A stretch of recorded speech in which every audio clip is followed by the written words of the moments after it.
مسلمان کے مسلمان پر حقوق کا بیان۔ حضرت ابو ہریرہ رضی اللہ تعالی عنہ سے روایت ہے کہ آقا علیہ الصلوۃ والسلام نے فرمایا، ایک مسلمان کے دوسرے مسلمان پر 5 حق ہیں: سلام کا جواب دینا، بیمار کی عیادت کرنا، اس کے جنازے کے ساتھ جانا، اس کی دعوت قبول کرنا اور چھینک کا جواب دینا۔ حضرت ابو ہریرہ سے روایت ہے کہ نبی کریم صلی اللہ علیہ وسلم نے فرمایا، ایک مسلمان کے دوسرے مسلمان پر 6 حق ہیں۔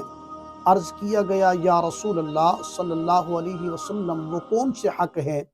آپ صلی اللہ علیہ وسلم نے فرمایا، جب تو مسلمان کو ملے تو اسے سلام کر، اور جب وہ تجھے دعوت دے تو دعوت قبول کر، اور جب وہ تجھ سے مشورہ چاہے تو اسے اچھا مشورہ دے، اور جب وہ چھینکے اور الحمدللہ کہے تو تو بھی جواب میں یرحمک اللہ کہے، اور جب بیمار ہو تو اس کی تیمارداری کر، اور جب وہ فوت ہو جائے اس کے جنازے کے ساتھ شامل ہو۔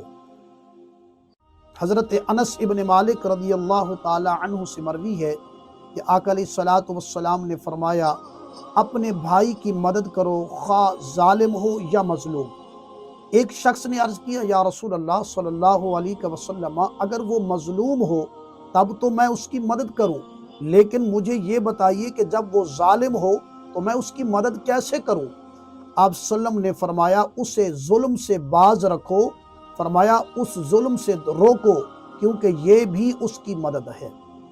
آقا علیہ الصلوۃ والسلام نے فرمایا، بے شک قیامت کے دن اللہ تعالیٰ فرمائے گا، اے ابن آدم، میں بیمار ہوا، تو نے میری مزاج پرسی نہیں کی۔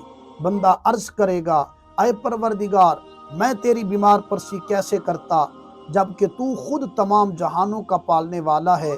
ارشاد ہوگا، کیا تجھے معلوم نہیں کہ میرا فلاں بندہ بیمار ہوا اور تو نے اس کی مزاج پرسی نہیں کی؟ کیا تو نہیں جانتا کہ اگر تو اس کی بیمار پرسی کرتا تو مجھے اس کے پاس موجود پاتا؟ اے ابن آدم، میں نے تجھ سے کھانا طلب کیا اور تو نے مجھے کھانا نہ کھلایا۔ بندہ عرض کرے گا، اے پروردگار، تجھے کھانا کیسے کھلاتا کہ تو خود تمام جہانوں کا پالنہار ہے؟ تو اللہ اکبر، اللہ تعالیٰ فرمائے گا کہ اے تجھے معلوم نہیں کہ میرے فلاں بندے نے تجھ سے کھانا مانگا اور تو نے اسے کھانا نہیں کھلایا؟ کیا تو نہیں جانتا کہ اگر تو اسے کھانا کھلاتا تو اس کا ثواب میری بارگاہ سے پاتا؟ اے ابن آدم، میں نے تجھ سے پانی مانگا اور تو نے مجھے پانی نہیں پلایا۔ بندہ عرض کرے گا، پروردگار، میں تجھے پانی کیسے پلاتا جبکہ تو رب العالمین ہے؟ ارشاد ہوگا، میرے فلاں بندے نے تجھ سے پانی مانگا اور تو نے اسے پانی نہیں پلایا۔ کیا تجھے معلوم نہیں کہ اگر تو اسے پانی پلاتا تو اس کا ثواب میری بارگاہ سے پاتا؟